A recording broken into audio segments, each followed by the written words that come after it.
नमस्कार, मैं दिव्येश द्विवेदी। स्वागत है आपका। आप देख रहे हैं यूएसएन न्यूज़। लोकसभा चुनाव का बिगुल बज चुका है और नागपुर लोकसभा सीट में पहले ही चरण में मतदान होगा। हमारे साथ खास बातचीत करने के लिए मौजूद हैं भारतीय जनता पार्टी के कद्दावर नेता और मौजूदा समय में भारतीय राजनीति में सबसे लोकप्रिय राजनेता नितिन गडकरी जी। सर, आपका बहुत बहुत स्वागत है। मेरे साथ मेरे सहयोगी निशान महात्मे भी हैं। सर से हम संवाद करने में हमेशा बड़ा मज़ा आता है और नागपुर में दोनों भाषाएं चलती है, तो हिंदी और मराठी दोनों भाषाओं में हम बात करेंगे। पहला सवाल तो ये है कि आपने 5 लाख मतों से जीतने का एक दृढ़ निश्चय लिया है। इस चुनाव को आप किस तरीके से देखते हैं और क्या लगता है आपको, मतदाताओं का मिजाज क्या है? देखिए, नागपुर लोकसभा क्षेत्र को मैं अपना परिवार मानता हूँ और नागपुर लोकसभा क्षेत्र के नागरिक भी मुझे अपना मानते हैं और मैं उनको अपना मानता हूँ। 10 साल में जब से मैं राजनीति में हूँ तब मैंने कभी जात, पंथ, धर्म, भाषा, पार्टी इसके आधार पर डिस्क्रिमिनेट कभी नहीं किया। जातिवाद और सांप्रदायिकता का मैं घोर विरोधी हूँ। सबका साथ, सबका विकास, सबका प्रयास, ये व्यक्तिगत रूप से अपने व्यक्तिगत जीवन में आचरण 100% करने की कोशिश करता हूँ और इसलिए जनता ने भी जात, पंथ, धर्म, भाषा और सेक्स से ऊपर उठकर मुझे प्रेम दिया है। कोविड का संकटकालीन समय था, उस समय जो मैं कर सकता था वो मैंने सब किया। हमने हवाई जहाज़ से ऑक्सीजन का ट्रक भेजा ताकि ऑक्सीजन मिले। करीब 100 करोड़ के हमने अलग अलग प्रकार के इक्विपमेंट, एम्बुलेंस से 70-80, वेंटिलेटर्स, कॉन्सेंट्रेटर, बहुत पूरे पर नागपुर ने विदर्भ तक मदद की। रेमडेसिविर बनाया, बाद में फंगस के इंजेक्शन बनाए। डॉक्टर लोग मुझे बोलते हुए इंजेक्शन बनने के कारण अनेक लोगों की आंखें बच गई। तो जैसे ये मैं करता था वैसे मैं सेवा का काम बहुत करता हूँ। 350-400 लोगों को मैंने पैर लगा के दिए। बोन मैरो के ऑपरेशन मुंबई जाकर करवाए। हार्ट के तो 40-45 हज़ार ऑपरेशन अभी तक मैंने किए। कैंसर के रुग्णों की मदद करता हूँ। दिव्यांगों के लिए मैंने 1 लाख लोगों को नागपुर ज़िले में से उनको अलग अलग प्रकार की इक्विपमेंट वयोश्री योजना में बड़ा कार्यक्रम करके दिया और मैं सतत देता हूँ। अभी मैंने ट्राईसिकल इलेक्ट्रिक पर चलने वाली दी 87। तो मैं यही मानता हूँ कि जात केवल 4 ही है। एक है पुरुष, युवा, शेतकरी और मजदूर। तो मैं चाहता हूँ कि मैं सबके लिए काम करूँगा। हाँ, एक बात ज़रूर है कि जो हो सकता है मैं हाँ कहता हूँ। मेरी आदत लोग बोलते खराब है, एक आधा काम नहीं होता है तो बोलता है नहीं होता, नहीं करूँगा। तो ये भी कभी कभी बोल देता हूँ। पर नागपुर सुंदर बन रहा है और अब मुझे काम के बारे में बोलने की ज़रूरत नहीं है। मेरा व्यक्तिगत नाम लोगों को मालूम है, उसकी ज़रूरत नहीं। इसलिए मैं फ़ोटो, बैनर और पोस्टर नहीं लगाऊंगा। इसका मतलब मैं एरोगेंस नहीं हूँ, गलत अर्थ निकाला जाता है। मैं कहता हूँ मैं लोगों के घर जाऊँगा। मैं जा रहा हूँ और 400-400, 500-500 की केवल निमंत्रित लोगों की मीटिंग करने की कोशिश कर रहा हूँ। भीड़ ना आए। रात को कुछ सभाएँ करूँगा। मैं पूरे मतदार क्षेत्र के लोगों को मिलकर उनका आशीर्वाद लेना चाहता हूँ और मुझे विश्वास है कि लोग मुझे आशीर्वाद देंगे और इसलिए लोगों का रिस्पांस देखते हुए मैंने ये उद्दिष्ट रखा है। और ये उद्दिष्ट है, कोई विजय के प्रति अहंकार नहीं है, कि निश्चित रूप से लोगों के आशीर्वाद से मैं इस बार 5 लाख वोट मार्जिन से, उससे आगे ज़्यादा वोटों से चुनाव जीतूंगा, ऐसी मैं कोशिश करूँ। गडकरी, जसं आपण आताच म्हटलं की नागपूरची लोक आपल्याला पालक म्हणतात। गेल्या 2 टर्मपासून आपण 1 लाख कोटींची कामं आपण केलेली आहेत, त्याची लिस्ट आहे। पण हां, तर आता 3rd टर्ममध्ये आपलं विजन काय आहे? विजन तर माझ्या मनात पुष्कळ आहे, पण आता सध्या मी 30 तारखेपर्यंत नागपूर शहरातल्या जनतेकडनं मी त्यांना हे केलेलं आहे की तुम्ही आम्हाला कळवा तुम्हाला काय पाहिजे। पण आता आम्ही जसं ॲडव्हान्टेज विदर्भ घेतला, त्यात विदर्भाचा औद्योगिक विकास कसा होईल याच्यावर प्रयत्न केला। विदर्भात 75% महाराष्ट्राचे मिनरल्स आहेत, 80% जंगल आहे।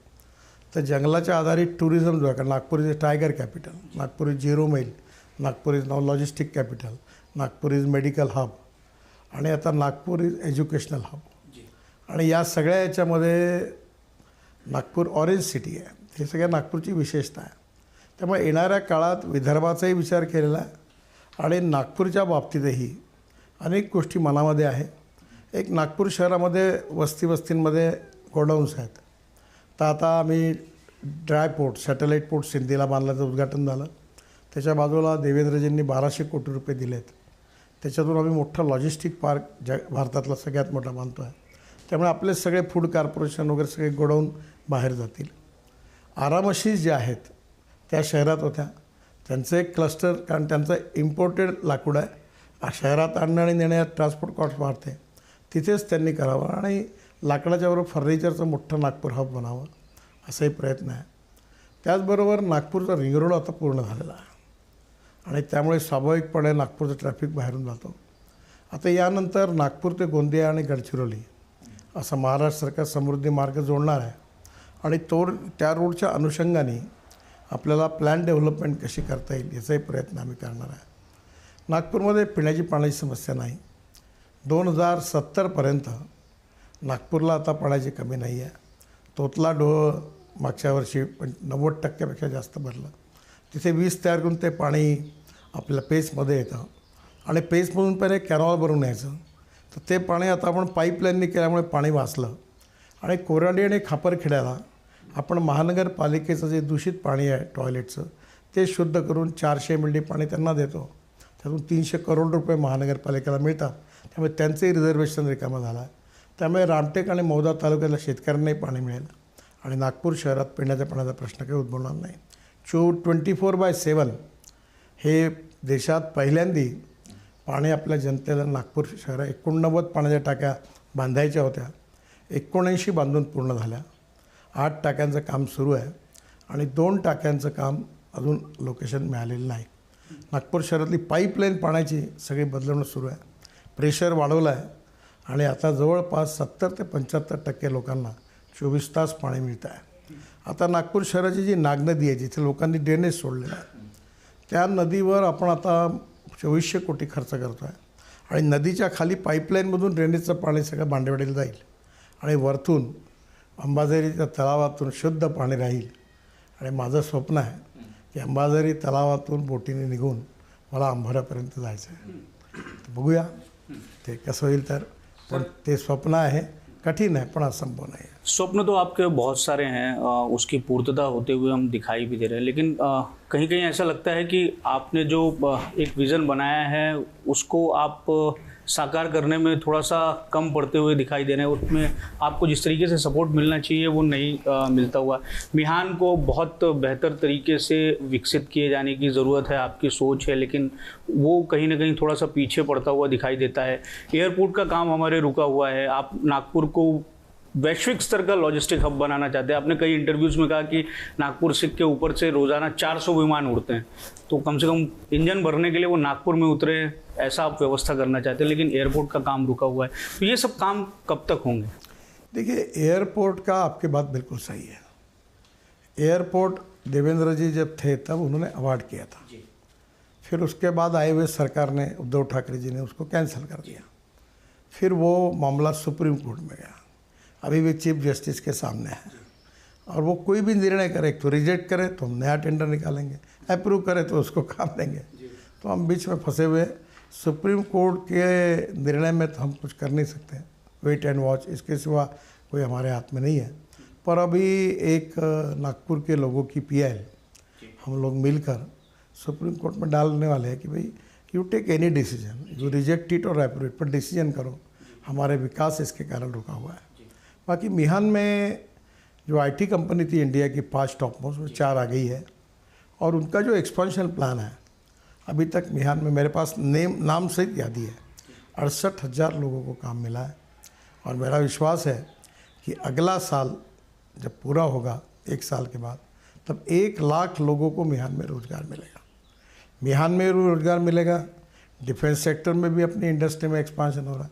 हमारे यहाँ की एक बहुत बड़ी इंडस्ट्री है जो ड्रोन बनाती, ड्रोन से मिसाइल. अब उन्होंने मुझे कहा कि 10,000 इंजीनियर उनको चाहिए. तो अब मैं वही कोशिश करके इंजीनियरिंग कॉलेज की मीटिंग बुलाकर उनके साथ ये कहने वाला हूँ कि इनको जो इंजीनियर चाहिए वो आप तैयार करिए. अभी हमारा एविएशन हब नागपुर बन गया है. अभी डोसाल्ट, इसका जो राफेल करके फाइटर जेट है वो नागपुर बन रहा है. फॉल्कन करके जेट है 12 सीटर 9 सीटर वो नागपुर बन रहा है। द्रोण में नागपुर में बहुत कुछ काम विमानयान में हो रहा है। तो एक प्रकार से MRO है। अब देश के पूरे इंडिगो के फ्लाइट्स नागपुर आ रहे हैं, 8-8 फ्लाइट लाइन में खड़े हैं। तो हवाई जहाज़ के मेंटेनेंस का काम नागपुर में हो रहा है। एयर इंडिया का MRO है, वहाँ हो रहा है। तो आने वाले समय में हमारे इसमें से एविएशन इंजीनियरिंग का, बाद में डिफेंस से रिलेटेड एविएशन इंजीनियरिंग का एक प्रकार से बहुत बड़ा पोटेंशियल है। और हम नई नई टेक्नोलॉजी लाकर हमारे यहाँ एंसिलरी इंडस्ट्रीज़ कैसे डेवलप हो, इंजीनियरिंग कॉलेज में वही ट्रेन मैन पावर कैसे बने, और सबके बीच में कोऑर्डिनेशन। मैंने बीच में यूनिवर्सिटी को भी कहा था कि जो इंडस्ट्री है उनको किस प्रकार के लोग चाहिए। अभी हमने विशेष रूप से IT सेक्टर जो आ रहा है उनके सबके CEOs को और इंजीनियरिंग कॉलेज को इनको मिलाकर हम वो डेवलपमेंट करेंगे। नागपुर ये एजुकेशन हब बन गया। अभी 49 इंजीनियरिंग कॉलेज है, IIIT है, IIM है, या एम्स है, 5-6 मेडिकल कॉलेज हो गए। और अभी सबसे बड़ी बात है सिम्बोसिस है, वर्ल्ड की बेस्ट यूनिवर्सिटी में से। और हिंदुस्तान में जो 5 बेस्ट यूनिवर्सिटी या हमारे एजुकेशन इंस्टीट्यूशन है उसमें नरसिंह मुंग जी था। अब 40 एकड़ जगह हमने उनको भी दे दी है, और वो KG to PG सब यहाँ बना रहे हैं। तो नागपुर में एजुकेशन में नागपुर और विदर्भ के युवाओं को मुंबई, पुणे और कहीं जाने की ज़रूरत नहीं पड़ेगी, सब सुविधाएं नागपुर मिलेगी। तो नागपुर में देखिए आप, मैं सोच क्या है, कल्चरल इसमें सुरेश भट्ट सभागृह तैयार हुआ जो देश का बड़ा है। कोई भी कल्चरल प्रोग्रामों में, स्पोर्ट्स में 350 खेलों के मैदान हम बना रहे हैं, और वो केवल बड़े खेलों के लिए नहीं, kabaddi, kho kho, tennis ball, cricket. Shantinagar में मैंने रात को लाइट लगाकर क्रिकेट का किया। अभी मेरी कल्पना कोशिश है कि हर कॉन्स्टिट्यूंसी में 2 स्विमिंग टैंक, हेल्थ क्लब बनाए। और नागपुर में क्रीड़ा महोत्सव में 70,000 खिलाड़ियों ने भाग लिया। कल्चरल महोत्सव में 16 दिन 50,000 लोग रोज आते थे। और भक्ति महोत्सव किया हमने, तो उसमें भगवद गीता और सब प्रकार के इसमें बड़े प्रमाण पर हमने राम रक्षा, हनुमान स्तोत्र, गजानन महाराज की पोथी, ज्ञानेश्वरी, सब बातों में भगवान गौतम बुद्ध का जो ये स्तोत्र उसका भी पठन, ऐसे अनेक कार्यक्रम किए हैं। और इतना अच्छा रिस्पांस मिला है कि अभी मैंने हमारे लापेड़ा में, आज हम बोल रहे हैं, हमारा आदासा है, गणेश जी का मंदिर है, मेरी बहुत श्रद्धा है वहाँ। मेरी माँ के नाम से वहाँ मैंने अन्नपूर्णा करके एक रेस्टोरेंट निकाला।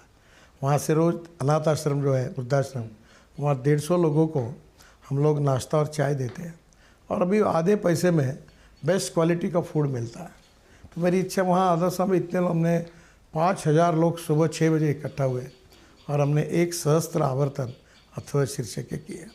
तो सामाजिक क्षेत्र में, वैद्यकीय क्षेत्र में, हेल्थ सर्विसेज में, इंडस्ट्रियल डेवलपमेंट में, इंफ्रास्ट्रक्चर में, वाटर, पावर, ट्रांसपोर्ट, कम्युनिकेशन में, हर जगह पर। और अब हमारा एक निश्चित रूप से निर्धार है कि नागपुर को जल प्रदूषण और वायु प्रदूषण से मुक्त करना।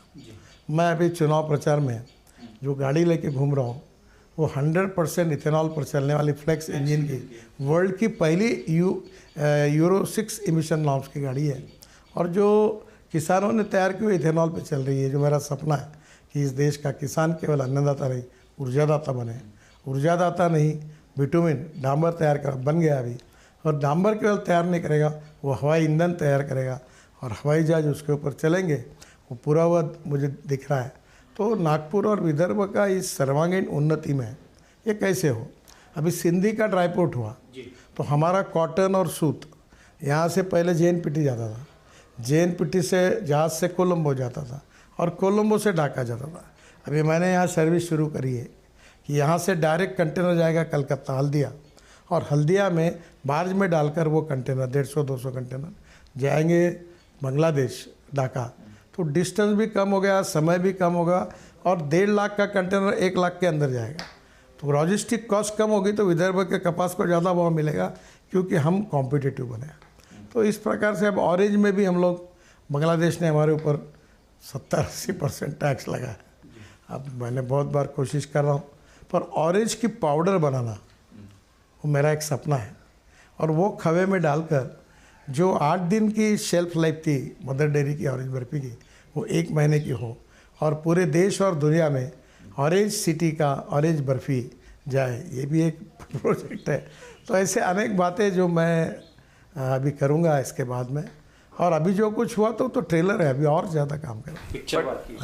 पण सर तशा मतदारांना तुमच्याकडून खूप अपेक्षा आहे, जसं आपण नेहमी म्हणत असता की माझं राजकारण हे विकासकारण आहे, पण मतदारांमध्ये कुठे नाराजी सुद्धा आहे। ही विकास कामं होत आहेत, जसे सिमेंट रस्ते आहे, बरेच नागरिकांना त्या सिमेंट रस्त्यांमुळे थोडा त्रास होतो आणि नुकताच जो पूर आला त्यासाठी नागरिक मतदार जे आहेत ते या सिमेंट रस्त्यांना जबाबदार धरत आहेत। ही नाराजी कशी आपण दूर कराल? पहिली गोष्ट, अंबाझरीचा पावसाचा जर रेकॉर्ड ब्रेक गेला 30-40 वेळा पाऊस झाला आणि त्यामध्ये आमच्या काही चुका आहेत, ते आम्ही ॲक्सेप्ट केलं। अंबाझरीच्या ह्याच्यात तो नाला छोटा झाला आहे, त्याचा पूल मधून पळायचा ॲब्स्ट्रकल आहे, नंतर तो हल्दीरामचा पार्क बनला, तिथे नाला छोटा झाला होता। सगळी कामं सुरू झाली, पुलापासून सगळी तलावाला स्ट्रेंथनिंग करण्याचं काम सुरू होतं। 200-250 कोटीची कामं आम्ही सुरू केली आणि आता ते स्केटिंग रिंगची आधी आतमध्ये ती काढली, सगळे अतिक्रमणं काढून नागनदी मोठी गेली। 85 जवळचा नागनदीचा पूल जो होता तो असा होता ऑब्स्टॅकल, तो तोडला। मी स्वतः सेंट्रल गव्हर्नमेंट तो पूल नवीन बांधला। तर पहिली गोष्ट, ह्या गोष्टीवर अंबाझरी बाबतीत जे त्यातल्या सुधारणा सुरू झाल्या। पुढच्या वर्षी आम्ही असा प्रयत्न करू की या पाण्यामुळे कोणाचं नुकसान होणार नाही। हे नुकसान झालं आहे मला मान्य आहे आणि त्याबद्दल नक्कीच आम्हाला दुःख आहे, पुढच्या वर्षी ते होणार नाही। दूसरी गोष्ट, सीमेंट कॉन्क्रीट रोडचा याचा काही संबंध नाही। नहीं, कई लोगों की धारणा ये है कि उसकी वजह से नागपुर में न केवल गर्मी बढ़ रही है बल्कि स्टॉर्म वाटर का जो ये होना चाहिए हार्वेस्टिंग वो बराबर नहीं होता है, बरसाती पानी की निकासी बराबर। सीमेंट रोड से गर्म होता है वो ये बात सच है, पर सीमेंट रोड के कारण इन्वायरमेंट बिगड़ जाता है ये नहीं है। जैसे टेम्परेचर है तो उसमें बढ़ोतरी, क्योंकि सीमेंट जो होता है वो रोड बहुत गर्म होता है, बिटुमिन उतना नहीं होता, ये सच है। पर सीमेंट रोड के करने के सिवा पर्याय इसलिए नहीं है कि आप नागपुर को, आप बाकी शहरों में जाइए, हर साल बरसात में गड्ढे पड़ते हैं और गड्ढे में फिर आप ही लोग दिखाते कि रोड पे गड्ढे हैं, ये खराब है। तो प्रॉब्लम ये है कि ब्लैक कॉटन सॉइल है नागपुर की और डांबर और पानी की दुश्मनी है। तो अगर हम बिटुमिन रोड बनाएंगे तो उखड़ जाते हैं। आपने नागपुर में पिछले 40 साल में देखे होंगे, रोड बनता है और 1 साल में ख़त्म होता है। चंद्रशेखर जी ने उस समय बनाया, वो ठीक है नहीं रोड, पर मैंने जो उसके पहले 97 में जो रोड बनाया उसमें कुछ नहीं। बट रोड हमने कैसे बनाया, तो रोड के बाजू में ड्रेनेज डाली, रोड के बाजू में हमने एक इस प्रकार की केबल वगैरह जाने के लिए, उसके लिए भी एक लेन तैयार की है। तो आज सीमेंट कंक्रीट के डिज़ाइंस है और ये जो अभी डिज़ाइन है, अभी तो ये 8 इंच का ही है, पहले तो हमने 2-2 फीट के 1.5 फीट के बनाए थे। इसके कारण आज हमारे रोड अच्छे हैं, पानी कितना भी आता है तो गड्ढे नहीं पड़ते हैं। पर नागपुर का टेम्परेचर कम करने के लिए आवश्यकता है और वृक्षारोपण करना चाहिए, ग्रीनरी बढ़ानी चाहिए। आपको याद होगा नीरी के पीछे में और वर्धा रोड पर अजनी चौक से जाते समय हमने दोनों बाजू में पीवीसी पाइपलाइन के अंदर पेड़ लगाए, कितने सुंदर डेवलप हुए। अब बड़े प्रमाण पर नागपुर शहर में एक परिवार ने अपने घर में एक संतरे का झाड़ लगाना चाहिए, वो योजना हम लोग लेकर आने वाले हैं। और संतरे का झाड़ जो होगा वो बहुत सस्ते में हम देंगे ताकि लोग लगाएं और वो घर में संतरा, ये नागपुर के ऑरेंज सिटी के हिसाब से भी होगा और हर घर में ये होगा। अभी जैसे आप हमारे यहाँ बैठे हैं, देखो मेरे कितनी ग्रीनरी है, तो यहाँ का कैसा शांति अच्छा लगता है। तो और अब जगह पर, रोड पर, जगह पर, जहाँ वहाँ हम लोग बड़े प्रमाण पर वृक्ष लगा रहे। कॉलेज, स्कूल और बाद में सोशल ऑर्गेनाइजेशन सबकी मदद से नागपुर का ग्रीन कवरेज बढ़ाना है। एक मेरा सपना है, ये जो रिमोट सेंसस वालों को मैंने बुलाया था और उनको मैंने कहा था कि महाराष्ट्र के हर शहर का, महानगर पालिका और नगर पालिका और दूसरा गाँव का, मुझे आप एक ग्रीन रिकॉर्ड तैयार करके दीजिए सैटेलाइट से कि वहाँ कितना ग्रीनरी है। और हम स्पर्धा करें कि जो शहर ग्रीनरी बढ़ाएगा उसका फर्स्ट, सेकंड, थर्ड, जो नगर पालिका का शहर बढ़ाएगा वो सेकंड, थर्ड, और जो ग्राम पंचायत बढ़ेगी उसका फर्स्ट, सेकंड, थर्ड, ऐसा करके अवार्ड दें और लोगों में अवेयरनेस तैयार करें कि हम लोग पेड़ लगाएं। मैं वाटर कंजर्वेशन में काम करता हूँ, मुझे अभी 8 डिलीट्स मिली है, डॉक्टरेट, उसमें से 4 वाटर कंजर्वेशन और एग्रीकल्चर साइंस में मिली है। मैंने अभी अकोला में 36 तालाब बनाए, परभणी यूनिवर्सिटी कृषि विद्यापीठ में 30-40 तालाब बना रहा हूँ, वेटरनरी यूनिवर्सिटी में बनाया, बुल्ढाना तो अजिंठा बनाया, वर्धा जिले में कितने वाटर कॉन्जर्वेशन कार्यक्रम किए। तो पानी आने से क्या होता है, अल्टीमेटली ग्रीनरी बढ़ती है, क्योंकि पानी नहीं है प्रॉब्लम आता है। तो पानी का, ज़मीन के अंदर पानी का ये बढ़ाना, इकोलॉजी एंड इन्वायरमेंट में पेड़ नए लगाना, और जल प्रदूषण, वायु प्रदूषण और ध्वनि प्रदूषण से हमारे लाइफ को इससे निकाल कर एक अच्छा सस्टेनेबल डेवलपमेंट करना, यही प्रयास है।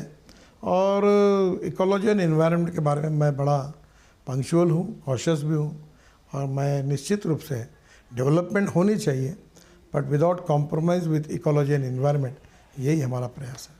सर, जसं आपण विकासाच्या नेहमीच बोलत असता विकासाबद्दल, पण जो गडकरींच्या घरासमोरचा जो केळीबाग रोडवरचा जो रस्ता आहे तो बनायला खूप उशीर झाला, आणि त्यामुळे आपण आपली जी वक्तव्य होती ती पण थोडीशी अशी खडसावणारी होती, तर त्याबद्दल आपण काय सांगाल? मला लाज वाटते याची, मी काय करू शकत नाही की मी दिल्ली ते मुंबई 1,00,000 करोडचा 1386 किलोमीटरचा रस्ता 2.5 वर्षात जवळपास पूर्ण करत आणला, आणि माझ्या घरासमोरचा 2 किलोमीटर रस्ता करायला मला 13 वर्ष लागली. अडचणी आल्या, याच्यात अनेक कोर्ट केसेस झाल्या, आणि त्या सगळ्यांना मी बुधवार बाजारला मोठा कॉम्प्लेक्स बांधला, आणि जेवढी जागा आहे तेवढी जागा त्यांना देणार आहे, आणि 156 कोटी रुपये महापालिकेला मिळेल त्या कॉम्प्लेक्समुळे. तिथे सगळे, आता एम्प्रेस मिलच्या समोर मी मोठं टेक्स्टाईल मार्केट 15 लाख स्क्वेअर फूटचं तिथे बांधतो आहे. सगळ्या बर्डीवरचे मेन रोडची दुकानं, केळीबाग रोडवरची दुकानं इथं एका ठिकाणी यावी. मी किराणा असोसिएशनला 38 एकर जागा दिली, आणि सगळी इथवऱ्यातली किराणा असोसिएशन आता तिथे काम सुरू झालं. आणि एवढंच नाही तर आता मी 6 मार्केट बांधतो आहे. मेयो हॉस्पिटल ते सुनील हॉटेल, हरिहर मंदिरपर्यंतच्या रस्त्यामध्ये, दही बाजार, पोहा बाजार, ते गंगारामजीचं जागा ती महापलती आहे, लोहा मार्केट आहे, अंडरग्राऊंड पार्किंग चांगलं, जेणेकरून नागपुरात धंदा बिझनेस वाढला पाहिजे. आणि हा रोड तुम्ही इमॅजिन करू शकाल, केळीबागपेक्षाही कठीण आहे. शहीद चौक, तिन्नल चौक, 4 लेन तो खरंच सुरू आहे. कठीण आहे, पण पॉझिटिव्हिटी आणि स्ट्रॉंग पॉलिटिकल विल आणि जनतेचं सहकार्य याच्या आधारावर करू. अडचणी येतच असतात, आणि अडचणीबद्दल मी नेहमी सांगतो की there are some people who convert problems into opportunities, and there are some people who convert opportunities into the problem. आहेच समस्या. आता काही माझं नाही, कोर्ट वारंवार स्टे देतं, पुन्हा त्यात जावं लागतं. लँड ॲक्विजिशनच्या कामात गव्हर्नमेंटमध्ये डिलाई होते, कुठे चुका राहून जातात, लोकांना त्रास होतो. आता हा कामठी रोडवरचा ब्रिज छोट्याशा त्या कमाल टॉकीजवळच्या लँड ॲक्विजिशनने 2 वर्ष अडकला. त्या तिथेकडे वरच्यावरून सगळं कामठीवरून आपण डायरेक्ट कामठी रोडवरून बाहेर जाऊ शकतो. आता पारडीचा पूल, अडचणी आल्या, एवढा सुंदर पूल झाला की आता तुम्ही ते इथून 7 मिनटाच्या आत मेवासून निघाले तर पारडीच्या बाहेर तिकडे भंडारा रोड लागून झाला. म्हणजे हा सगळा 4 लेन रोड हा, तो हरिहर मंदिर पण ऑलरेडी कॉन्क्रीटचा झालेला आहे. त्यामुळे आता रेल्वे जेवढी ब्रॉडगेज आणि मीटरगेज त्या ठिकाणी 7-8 ठिकाणी, पहिलेच नव्हतंच, सगळ्यांना गांधीबागेतून येऊन वरतून जावं लागायचं. आता सगळ्या ठिकाणी आपण अंडरपास केले, पूल बांधले, आणि सगळ्यात महत्त्वाचं 1200 कोटी रुपयाचा पूल आपण कमाल टॉकीज चौकातून सुरू करून तो पूर्ण आपण दिगोरीपर्यंत नेतो, म्हणजे डायरेक्ट उमरेड रोडला 5 मिनटात. आणि अक्षरशः अंडरपास बांधतो आहे. आणि आता आपण बांगलादेशमधला तलाव चांगला, नाईक तलाव चांगला करतो. मोमीनपुऱ्यात मी पूल बांधतो आहे. मोमीनपुऱ्यातून डायरेक्ट वरतून चढलं की डायरेक्ट कामठी रोडवर चौकात येऊ. त्यामुळे नागपुरातल्या सर्व भागामधल्या लोकांचं जीवन सुसह्य कसं होईल. मी नेहमी म्हणतो की डोमेस्टिक हॅपी ह्युमन इंडेक्स, आपल्या नागपूरच्या जनतेचा सुखांक हा भारतातल्या सर्व जनतेच्या सुखांकापेक्षाही पुढे गेला पाहिजे. आणि जागतिक स्तरावरचं शहर हे इकॉनॉमीच्या दृष्टीने, इन्फ्रास्ट्रक्चरच्या दृष्टीने, पॉवरच्या दृष्टीने, वॉटर, सगळ्या दृष्टीने, बगीचे, खेळाची मैदानं, स्पोर्ट्स, कल्चर, ऑडिटोरियम्स, या सगळ्यात मार्केट्स, व्यापार, उद्योग व्यापार, टुरिझम, सगळ्या क्षेत्रात ते पुढे गेलं पाहिजे असं माझी आहे. मी काही नेहमी करतो थोडी खासदाराला, आणि माणसंही बदलत असतात, बदलली पाहिजे. पण मी आहे तोपर्यंत माझ्या पूर्ण शक्तीनिशी या शहराचा विकास करीन. अनेक लोकांना आपल्या परिवाराची चिंता असते, आपली स्वतःची चिंता असते. मला स्वतःची चिंता नाही, कारण परमेश्वराने आणि जनतेने माझी अवकात आणि हैसियतपेक्षा मला खूप जास्त दिला. मी पूर्ण समाधानी आहे आणि माझ्या परिवारवादी नाही आहे मी. माझे कोणी मुलं मुली त्यांना राजकारणाचा वारसा असंही नाही आहे. ते आपल्या उद्योग व्यवसायात चांगलं काम करतात.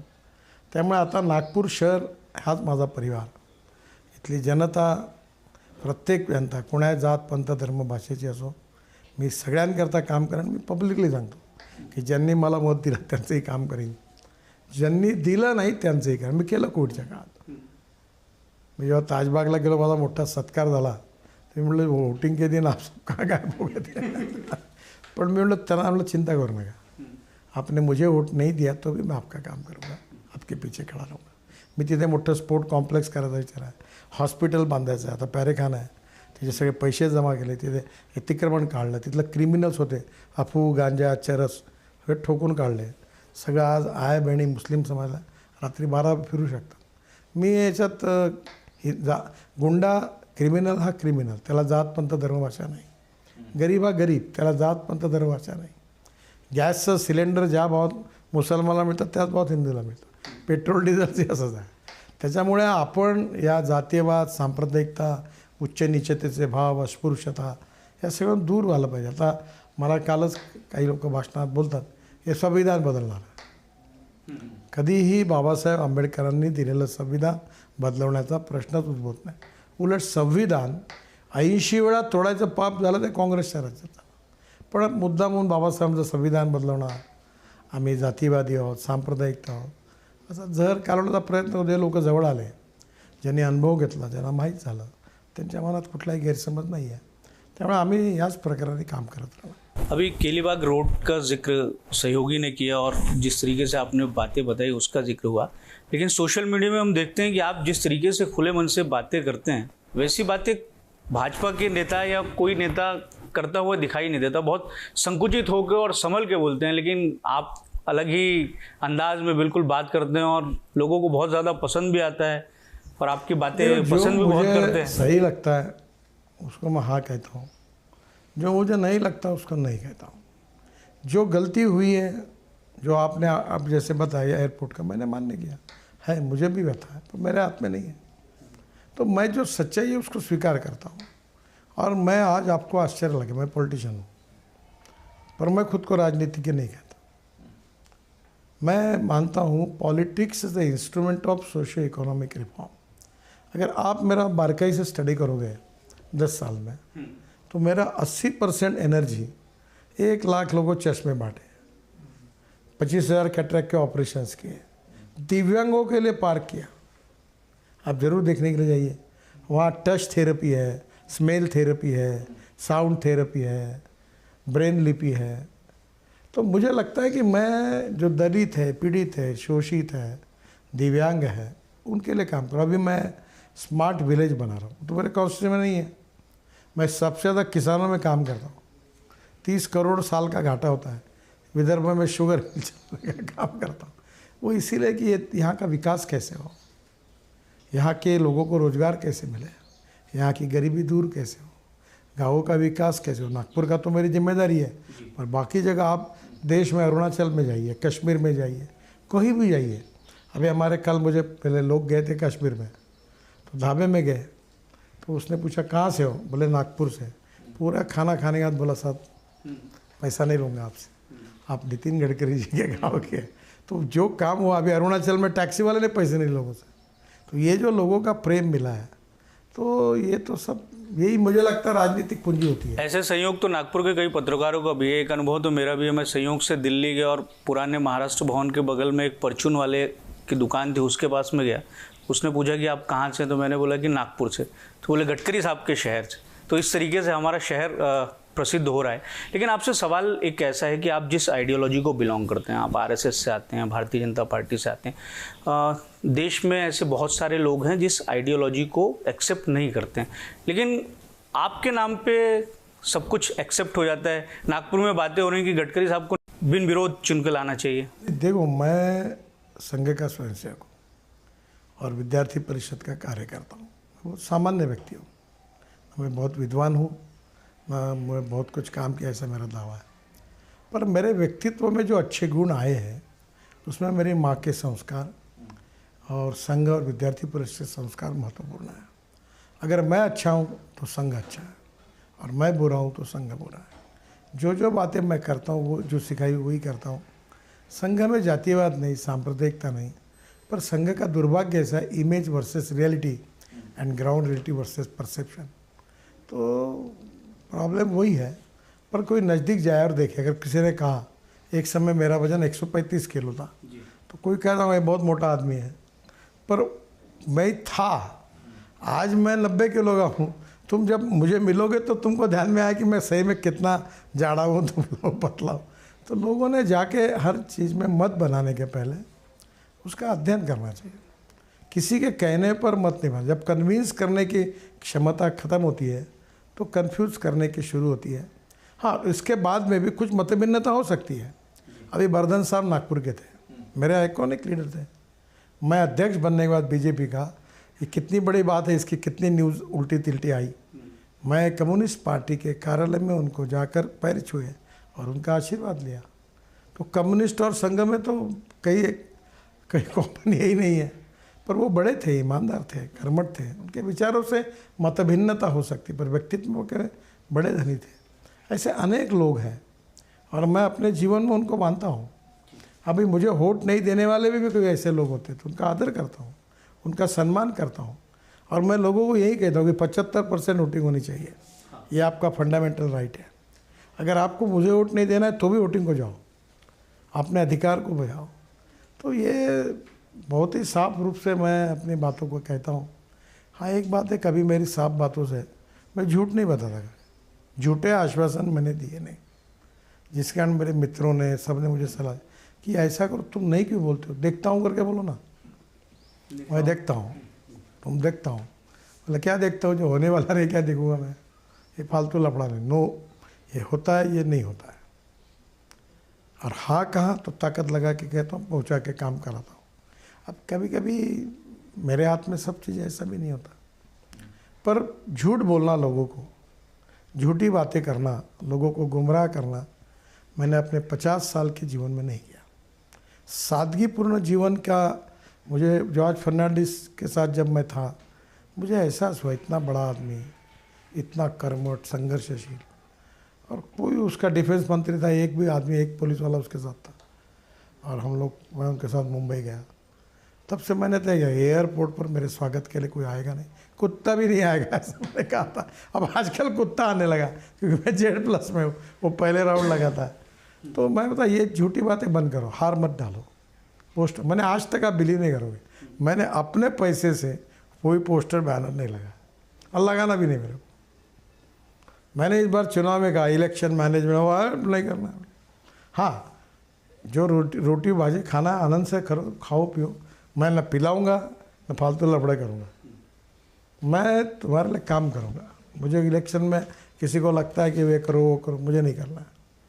अब मैंने अपने जीवन में सब अनुभव ले लिए, ये भी लोगों के आग्रह से सब ले लिए। अब मैं नहीं, मैं अपने आदर्शवाद के आधार पर और लोगों से ईमानदारी रखते हुए इलेक्शन लड़ूंगा, लोगों तक जाऊंगा, उनके आशीर्वाद लूँगा। मैं अनेक लोगों के घर गया, बड़े बड़े नागपुर के जो रेप्यूटेड लोग हैं, उनके घर पे गया, उनके आशीर्वाद लिए। वो शायद मत देंगे या नहीं देंगे, पर उम्र से मेरे से बड़े थे, उनका आशीर्वाद लिया जी। आपने जॉर्ज फर्नांडिस का जिक्र किया, एक और बड़े नेता थे हमारे यहाँ देश में हुए हैं, डॉक्टर राम मनोहर लोहिया। मुझे लगता है कि इतिहास में आप याद किए जाएंगे इस रूप में कि आप जो काम कर रहे हैं वो तो है ही, लेकिन आदमी द्वारा आदमी को ढोए जाने की जो परंपरा है वो आपके मंत्री रहते हुए बंद हुई है। एक बहुत बड़ा काम है। हम नागपुर में हम देखते थे कि क्या स्थिति थी। मेरे जीवन में टनल, रोड, ये 7 वर्ल्ड रिकॉर्ड हुए, पर सबसे अच्छा कोई काम होगा तो आदमी को ढोने का, या साइकिल रिक्शा से खुद मेहनत करके ढोने का जो काम करता था, वो अमानवीय था, वो मानवीय शोषण था। और मुझे इसलिए वो मेरे मन में घुस गया था कि मेरे बचपन में, मैं वो एक नागपुर में दामलेवाड़ा है, धनुटेश्वर विद्यालय के बाजू में, वहाँ एक लोकांची शाळा, वैसे महिला लेडीज़ स्कूल है वो प्राथमिक स्कूल में लड़के लोग थे, वहाँ मैं पढ़ता था। और अमरावती में मामा मेरे रहते थे, तो 12:30 बजे 12 बजे का मुंबई हावड़ा एक्सप्रेस, हावड़ा मुंबई एक्सप्रेस आती थी और उससे बंडेरा जाके फिर अमरावती जाते थे। तो मैं अक्सर, मेरी बहनें, मैं, एक रिक्शा में 4 लोग बैठते थे। और जब तिलक पुतला आता था, देखो जो कम्युनिस्ट पार्टी का कार्यालय या ग्रामोद्योग होटल था पहले, वो होटल विजय भारत होटल, वहाँ से ऐसा चढ़ा हुआ है। वो रिक्शे वाला बेचारा नीचे उतरता था, खींचता था। मैं रोज़, मुझे याद है, मैं पट कर कूदता था। वो सीट पे बैठा रहता लकड़े के पट्टी पर, उतार के मैं उसको धक्का देता था। तब से मुझे लगता था कि क्या है, कैसा है। और उसके शरीर से पसीना निकलता था। और 70% लोग दलित और मुस्लिम समाज के थे, शेड्यूल कास्ट और माइनॉरिटी के थे। मेरे मन में कभी ये नहीं आया कि ये इस कम्युनिटी के, ये मानवीय है। और मैं जब ये मैकेनिज्ड जो ई रिक्शा और ई कार्ट आया, तो मुझे मुलायम सिंह यादव जी का भाषण है। उन्होंने मुझे कहा कि आपने राम मनोहर लोहिया का सपना पूरा किया। वो बोलते थे कि मैं ज़िंदगी भर इस रिक्शा में नहीं बैठूंगा। दीनदयाल उपाध्याय कहते जिस दिन ये प्रथा बंद हो गई, वो दिन हिंदुस्तान के इतिहास का सुनहरा दिन रहेगा। मुझे ये 1 करोड़ लोगों को मानवता के आधार पर जो शोषण उनका बंद हुआ, दिस इज़ द सबसे इम्पॉर्टेंट मेरे लाइफ का काम है, ऐसा मुझे लगता है। क्योंकि मैं संवेदनशीलता के साथ, इश्यूज़ के साथ जुड़ा हूँ। मैं व्यावसायिक राजनीतिज्ञ नहीं हूँ और राजनीति मेरा पेशा नहीं है और मुझे करना भी नहीं है। वो पद मिले ना मिले इसकी चिंता भी नहीं है। जैसा हूँ वैसे ही चलूँगा, जो बोलना है वही बोलूँगा, जो करना है वही करूँगा, उसूलों के साथ, सिद्धांतों के साथ। कहाँ तक कॉम्प्रोमाइज़ करना है, कहाँ तक नहीं करना है, इसकी मर्यादा है।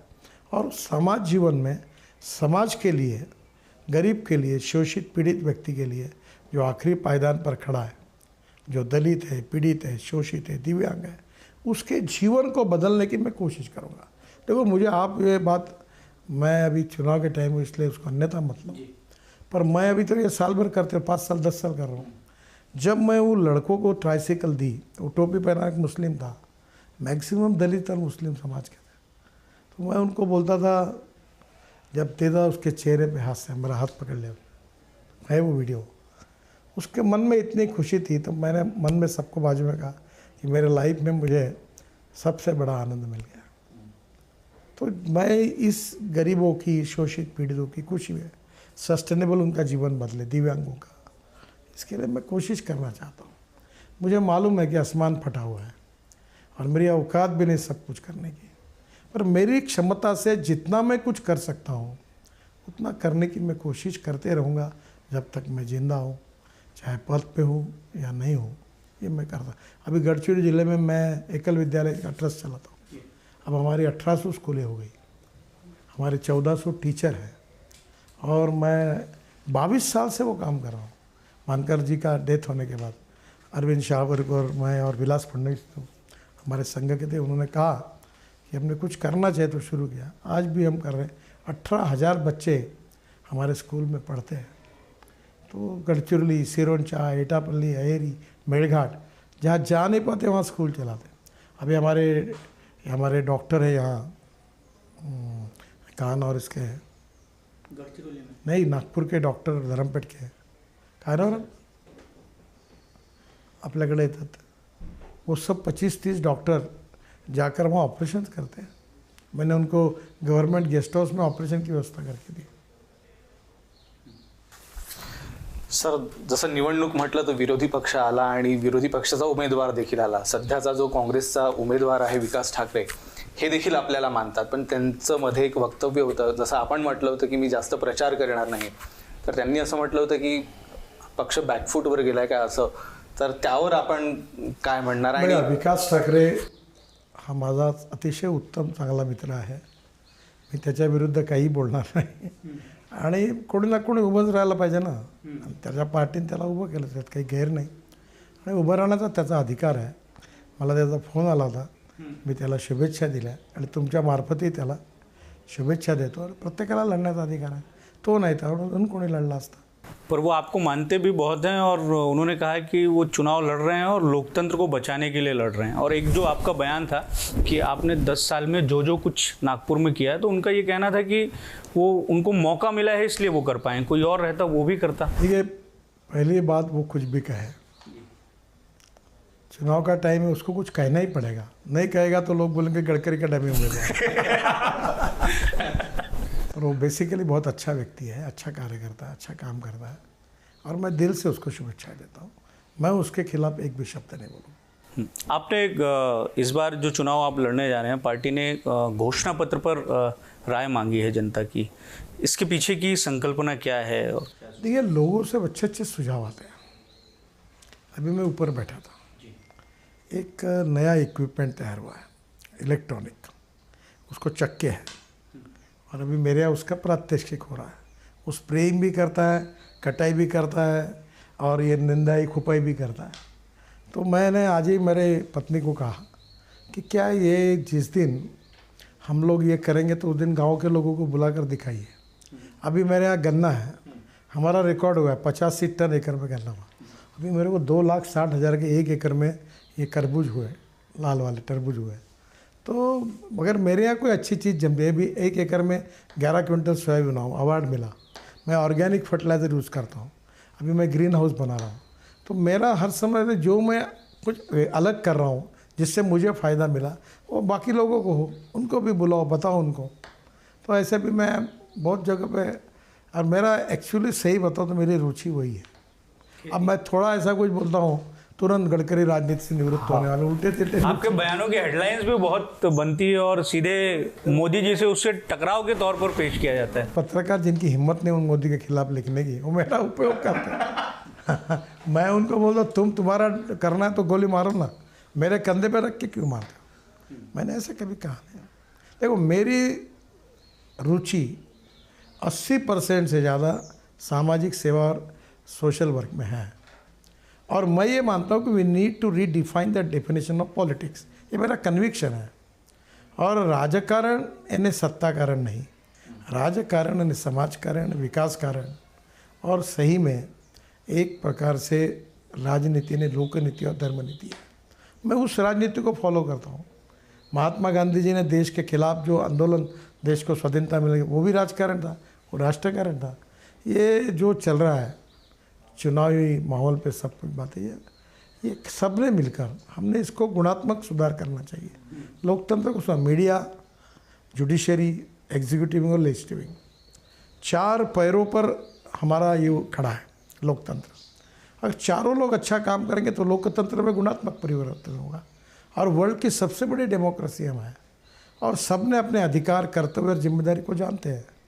हम सब लोग मिलकर लोकतंत्र को सुदृढ़ करें, सब लोग मिलकर देश को दुनिया की आर्थिक महाशक्ति बनाएं, हम सब लोग मिलकर इंडिया को विश्वगुरु बनाएं और यही हम सब मिलकर करेंगे, यही हमारे सबका सपना है। ये देश किसी जात, पंथ, धर्म, भाषा और पार्टी का नहीं है। अटल जी क्या कहते थे, आपको याद है? वो पार्टी आएगी बिगड़ जाएगी, व्यक्ति आएंगे चले जाएंगे, मंत्री आएंगे चले जाएंगे, सांसद आएंगे चले जाएंगे, प्रधानमंत्री आएंगे चले जाएंगे, पर ये देश यही रहेगा। आपने अटल जी का जिक्र किया। अटल जी के बाद में शायद भारतीय जनता पार्टी का कोई ऐसा नेता है आपके रूप में जो विपक्ष का बड़ा फेवरेट है।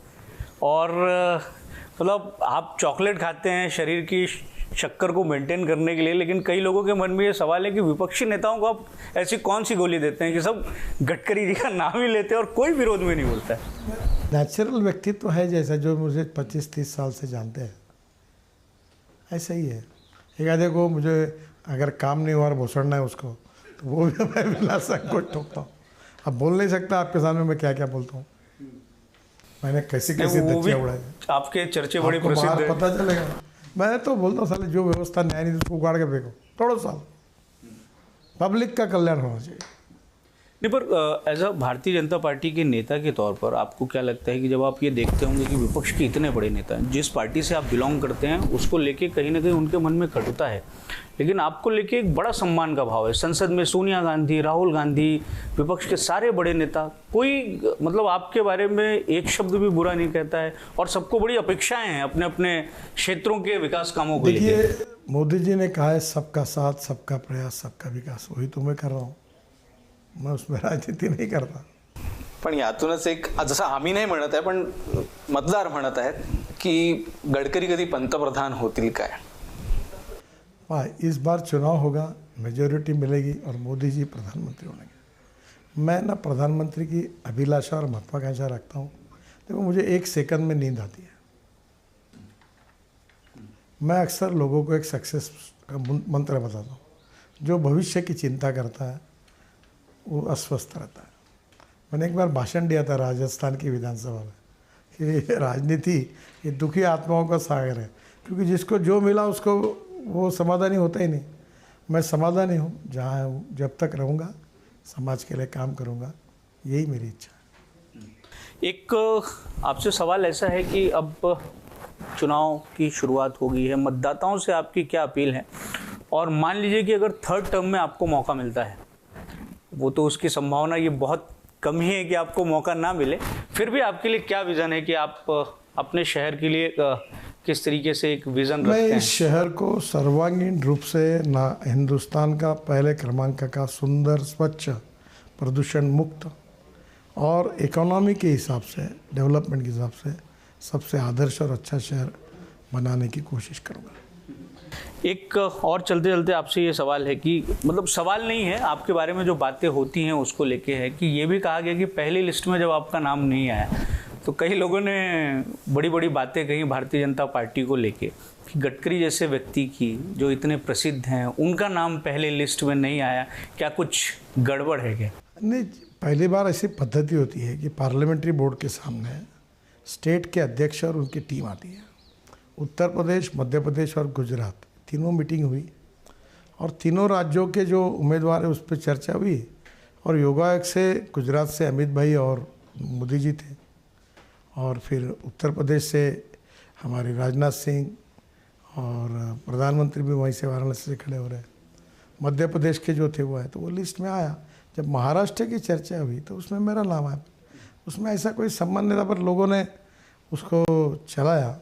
अब लोग तो कुछ भी बोल, देखो जिस एक्ट्रेस का, फिल्म एक्ट्रेस का पिक्चर चलता है उसी पे गॉसिप लिखा जाता है। जो डब्बे में जाती है उसकी कोई चर्चा नहीं करती है, तो चलता रहता है। मैं मजाक में कहता था, ऐसा मत समझो कि तुम हाथी चलते रहता है, बाकी भुगते रहते हैं, चलते रहो। एक बात ये भी कही जाती है कि गडकरी जी इतने प्रसिद्ध हैं तो नागपुर तो अब उनके लिए एक गढ़ बन चुका है भारतीय जनता पार्टी के लिए। वो तो इतने प्रसिद्ध है कि कहीं से भी चुनाव लड़ें। मान लीजिए कि जहाँ लंबे समय से भारतीय जनता पार्टी की सीट वो जीत कर नहीं लाए, वहाँ से भी चुनाव लड़ सकते हैं, तो नागपुर से इतना प्रेम क्यों? 10 साल पहले मुझे 3 कॉन्स्टिट्यूंसी भी ऑफर की गई थी और नागपुर ये परंपरागत कांग्रेस की सीट है और यहाँ हमको कभी सफलता नहीं मिली। एक बार बनवारीलाल जी केवल जीते थे, पर वो बाद में यहाँ बहुत मुश्किलें थी, तो ट्रायंगुलर फाइट में जीते थे। तो यहाँ हम लोग भारतीय जनता पार्टी को स्टेट फाइट में जीतना कठिन था, क्योंकि यहाँ 40% दलित और मुस्लिम आबादी है। तो मुझे सब कहते थे यहाँ से दूसरी जगह से लड़ो। मेरा देखो पूरे देश पर प्रेम है। नागपुर में मेरा जन्म हुआ, यहाँ मेरा राजनीतिक जीवन शुरुआत हुआ। नागपुर मेरी कार्यभूमि है, कर्मभूमि और जन्मभूमि है। इस शहर का ऋण मैं कभी वापस नहीं कर सकता। तो मेरा इच्छा है कि मेरे गांव से मैं लड़ूं, पर उतना ही प्रेम मेरा विदर्भ पर है, उतना ही प्रेम महाराष्ट्र पर है और उतना ही प्रेम देश के ऊपर भी है। मैं सब भाषाओं पर भी, मैं मराठी साहित्य, संस्कृति, कला, नाटक, गीत, संगीत पसंद करता हूँ। अब मैं आजकल इवन पाकिस्तान के गायकों को भी गीत सुनता हूँ। संगीत को जात पंथ धर्म आशा नहीं होती, सब सुनता हूँ। तो मेरा जो कहना यही है कि मैं पहले यहाँ का भूमिपुत्र हूँ और यहाँ मेरा जन्म हुआ है और इस शहर ने मुझे बनाया है। तो मेरी इच्छा तो कभी भी रहेगी कि मैं यहीं से चुनाव लड़ूँ। बाकी लोग बोलते हैं, बहुत लोगों ने मुझे बोला, पर मैं नागपुर से ही लड़ना चाहता हूँ, क्योंकि इस शहर की भूमि में यहाँ का भूमिपुत्र हूँ। यहाँ की जनता ने मुझे बड़ा किया और मेरा जनता के ऊपर प्रेम है और जनता का मेरे ऊपर प्रेम है। ये मेरे जीवन की बहुत बड़ी पूंजी है, मैं उसको कभी। एक चलते चलते आखिरी सवाल आपसे ये है कि 400 पार और आपकी 5 लाख की लीड हासिल हो जाएगी इस बार? निश्चित रूप से होगी और हम 400 के पार भी होंगे। और यहाँ मेरा ये टारगेट है, उद्दिष्ट है और आत्मविश्वास है, अहंकार नहीं है, कि कार्यकर्ताओं के परिश्रम के भरोसे और जनता के समर्थन के भरोसे इस बार मैं 5 लाख की लीड से ज़्यादा जीतूंगा। कोशिश करेंगे, आगे जनता के हाथ में क्या होगा क्या नहीं। लेकिन आप कह रहे हैं कि आप चुनाव प्रचार का कैंपेन जिस तरीके से पहले चलाते थे वैसा आप चलाएंगे नहीं, तो फिर मैं जाऊंगा मतदाताओं ना। से संपर्क कैसे होगा? बिल्कुल कर रहा हूँ, घर घर जा रहा हूँ, लोगों को मिल रहा हूँ, रात को पब्लिक मीटिंग में कर रहा हूँ, सब जगह जा रहा हूँ। पुरानी स्ट्रेटेजी को बदल के अब नई स्ट्रेटेजी गडकरी जी अपना रहे हैं नागपुर में। नहीं, अब क्या हुआ है कि मैंने राजनीतिक तजुर्बे के बाद मैंने कुछ अनुभव से कुछ बातें सीखी है, और वो सीखने के लिए हर आदमी को अनुभव लेना पड़ता है। जो मैंने सीखा है वो अभी आज बावन कोड़े जी वो सीख रहे हैं, उनको मेरी बात शायद नहीं माननी होंगी। दोस्तों, अभी ये मेरे साथ के जो कार्यकर्ता है, अभी कल अच्छी बात है, उनका मेरे पीछे अच्छा भाव है, कार्यालय का उद्घाटन हुआ तो मुझे हमारे बंटी कुकड़े, प्रवीण झटके सब आए। उन्होंने कहा हमने 3000 बसेस लगाकर लोगों को लाने की व्यवस्था करनी चाहिए। मतलब बिल्कुल नहीं करनी चाहिए। नामांकन के दिन? नहीं, परसों कार्यालय का उद्घाटन हुआ ना, और कार्यालय के उद्घाटन के दिन मैंने बोला एक भी बस मत लगाओ, नहीं लगाना। जो आना है वो आएगा, जो नहीं आना नहीं आएगा। और 12 से 15 हजार लोग खड़े थे, वो पूरा पैक था। जो लोगों का प्रेम है, देखो आपको जो चीज़ आपके पैसे से आप खरीदी करते हैं उसका आनंद अलग होता है, और जो फूकट में मिलती है उसका आनंद अलग होता है। ये तो जीवन में है ही। तो मैं अभी इतने लोग, मैंने देखो कितना लोगों का हमारे पार्टी के ऊपर, हम सब के ऊपर प्रेम है। क्यों आप, हाँ एक बात मैंने कही, हाँ तुमको खाना पीना है ना पानी नहीं तो पीने का तो दूसरा नहीं। और तुम्हें लोगों को, सब कार्यकर्ताओं को बढ़िया नाश्ता है, चाय पानी भोजन, भूखे रह के मत खाओ, आनंद लो चुनाव का। ये लोकतंत्र का उत्सव है, पर क्या करना और नहीं करना, मर्यादा कहाँ रखना, ये बात जरूर याद रखो। और मैं नहीं कोई चुनाव में कोई पैसा दे के किसी की वोट लो, किसी को ये करो, नहीं करना है। नितिन जी, आपका बहुत बहुत धन्यवाद। आपसे जब जब संवाद होता है बहुत आनंद आता है, और आपका जो व्यक्तित्व है एक तरीके से जिसके बारे में तो अब देश का हर नागरिक जानता ही है और आपको पसंद भी करता है। आपको बहुत बहुत शुभकामनाएं, बहुत बहुत धन्यवाद आपका। और आपके चैनल को भी, और ये आपकी चैनल जो है ये नागपुर की है। मैं बाकी भी नेशनल लेवल के चैनल बोल, आपके साथ जब बात करता हूँ तो स्थानिक मुद्दों के साथ आपसे चर्चा करने में मुझे भी मज़ा आती है। बहुत बहुत धन्यवाद, थैंक यू। आप देख रहे हैं UCN न्यूज़, खबर वही जो हो सही।